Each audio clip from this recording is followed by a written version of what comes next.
Are you a new or current long-time OnlyFans girl and you need some tips and tricks to just kind of refresh your strategies on how to make money on OnlyFans? You're wondering, what am I doing wrong or what could I be doing more of? Well, I am here to give you some advice. If you don't know who I am, my name is Janet Kelly. I've been an OnlyFans girl for 5 years. Started right as the panoramic was happening. I said that wrong on purpose. And yeah, I'm still doing it. And there are a couple tips and tricks that I have learned that I want to share with you, because I feel like we're not going to learn unless we teach each other, right? All right, so first tip, when it comes to posting, you want to post frequently. If that is every day, if that's every other day, if that's 3 times a week, be consistent, okay? And try to be as consistent as possible. Try to like you should be all over someone's feed, right? Yeah, think about it. You're not always going to be the only creator that a subscriber subscribe to. They could be subscribed to you, 1 other girl, 2 other girls, 10 other girls, you don't know. So you want to try to be that number 1 person. Of course, you're not going to see who else they're subscribed to, right? But you want to be all over their feed. So how can you do this? Because you don't always have time to take pictures, make content, all that stuff, right? Understandable. So first off, we're just talking about content that's just going to be posted by you. It's not anything special, no like customs, just flat out content to put on your feed, right? So if you could take a day, right? Just take a few hours out of the day, get a bunch of different outfits, do different poses, right? Make some videos, boom. Then from there, you can either go in there and manually post the content, or if you go under, I believe it's like the schedule tab, when you bring the drop down menu on, when you bring down the drop down menu, there should be, it says like schedule or something, and you can go into the calendar and you can queue your content. That way you don't have to physically be on OnlyFans. It'll just post it for you, so you can pick the days, like, okay, I want this to drop on June 1st. I want this to drop on June 2nd, things like that, right?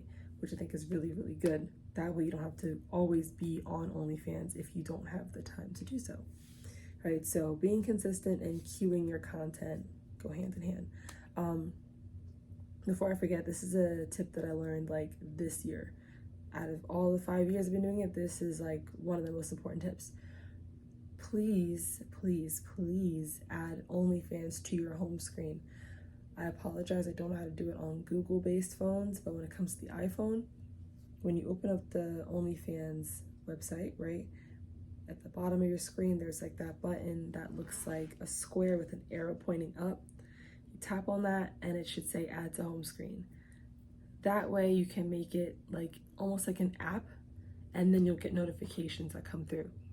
Because before then, the only push notifications I got were through email, and it would be like somebody just tipped you, or somebody subscribed to you, somebody renewed their subscription, things like that, which is great. But I like to also get notified when somebody messages me, because like when I was like probably like in the first year or so, of course I was on there a lot more when I first started, right? But as the years went on, I kind of got a little lazy, and I would not be on there checking messages, checking requests, things like that. And that's how I feel like I lost a lot of potential returning subscribers, and also just money, period. So yes, adding it to your home screen will help you keep up with anything that comes through, messages,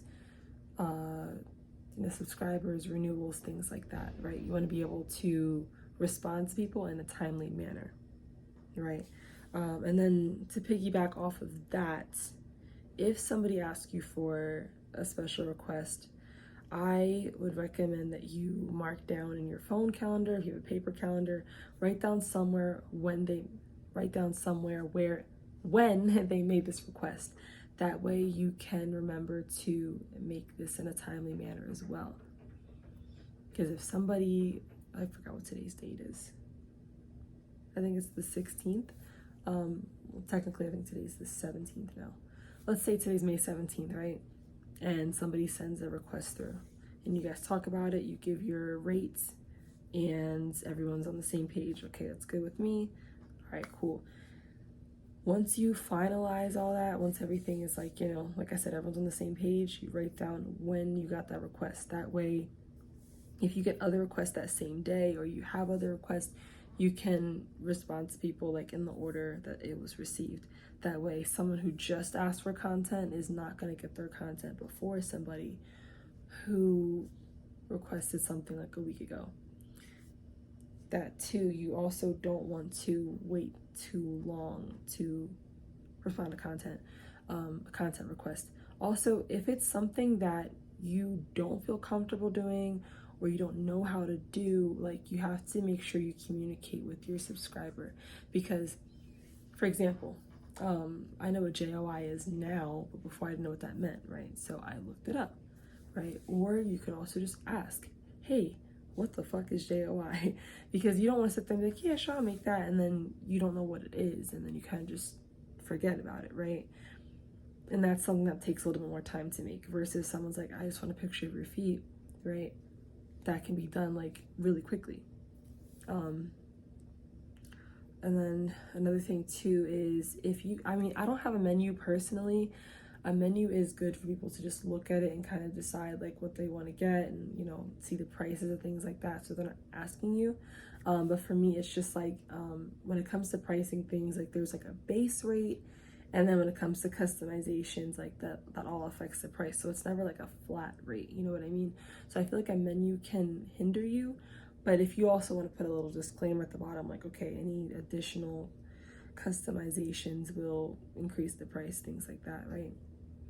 I just feel like having a menu kind of like held me back. So that's up to you if you want to do a menu or not. It's up to you.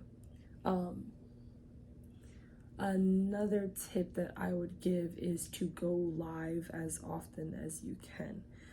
Going live is a great way to just make tips quickly, but also to interact with your fans, you know. Just messaging them or just sitting there and posting things can be very, like, I don't know if the word is impersonal, but it just feels like they're not talking to a real person. Now, of course, messaging someone back and forth, like, that's real. But yes, if you can just like go live and just really interact with your fans, you know, see what they like, you know, you kind of find out the people who like are like really like big fans of you and things like that.